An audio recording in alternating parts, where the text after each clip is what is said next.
नमस्कार, ये है फलक का किस्सा कहानी चैनल और आज आपको मैं सुना रही हूँ रीता मक्कर जी की कहानी मेरी आवाज में। मैं हूँ भगवती सक्सेना। कहानी का शीर्षक है घिस गई हड्डियां। बहुत दर्द रहता है आजकल घुटनों में। उफ, लगता है मुआ ये दर्द अब मेरी जान लेके ही जाएगा। क्या कुछ नहीं किया इस जानलेवा दर्द से पीछा छुड़ाने के लिए। कोई एलोपैथिक डॉक्टर, होम्योपैथिक, आयुर्वेदिक क्या क्या इलाज नहीं किए, लेकिन अब तो चलना फिरना भी मुश्किल हो गया है। अब आपके घुटनों का इलाज सिर्फ और सिर्फ ऑपरेशन है।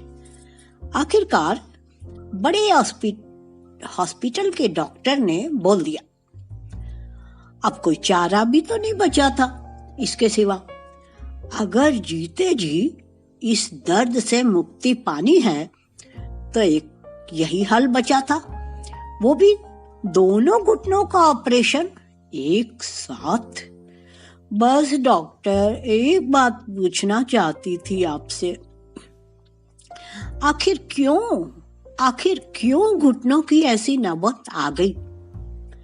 आखिर क्यों घुटनों की ऐसी नौबत आ गई, जबकि मैंने तो अपनी जिंदगी में खूब काम किया, खूब एक्टिव रही, योगा भी किया, बाकी सारी जिम्मेदारियां भी निभाती रही। फिर क्यों?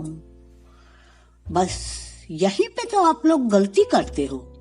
औरतों को लगता है वो खूब काम करती हैं तो उनको कुछ नहीं होगा, लेकिन शायद उन्हें ये नहीं पता चलता कि जरूरत से ज्यादा ही काम करते रहने से उनकी हड्डियां घिस जाती हैं और एक दिन ये हालत हो जाती है। ये डॉक्टर का जवाब था। और फोर्टिस हॉस्पिटल में दोनों घुटनों की सर्जरी के बाद रिकवरी रूम में लेटे हुए सुनीता यही सोच रही थी कि सच में उसकी हड्डियां ही तो घिस गई। बचपन से लेकर अब तक दूसरों का सोचते सोचते, दूसरों के लिए ही सब कुछ करते करते कभी अपने बारे में सोचा ही नहीं, या शायद अपने लिए वक्त ही नहीं निकाला। शादी से पहले भी बचपन में ही सर पर छोटे भाई बहनों को संभालने और साथ में पढ़ाई का बोझ। हर दम यही सोचना कि किसी को कोई तकलीफ ना हो। फिर शादी भी एक बड़े परिवार में हो गई, जहां जाते ही तोहफे में मिली परिवार की जिम्मेदारी और घर का काम। दिन रात बस काम ही काम, साथ में अपने बच्चों को भी संभालना। ये सब करते करते शादीशुदा जिंदगी के 35 साल गुजर गए, लेकिन अपने लिए न कभी सोचा और न ही वक्त निकाला। आज जब बेड पर लाचार पड़ी है तो यही सोच रही है सुनीता। आज सब अपनी अपनी जिंदगी में व्यस्त है और सबके लिए करते करते जिंदगी का ज्यादातर हिस्सा तो गुजार दिया, और बदले में मिली क्या? ये घिसी हुई हड्डियां।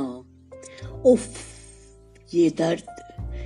काश वक्त रहते कुछ वक्त अपने लिए भी निकाल लिया होता। काश। अभी आप सुन रहे थे भगवती सक्सेना की आवाज में रीता मक्कर जी की लिखी कहानी। ये है फलक का किस्सा कहानी चैनल। अब मिलते हैं अगली कहानी में। नमस्कार।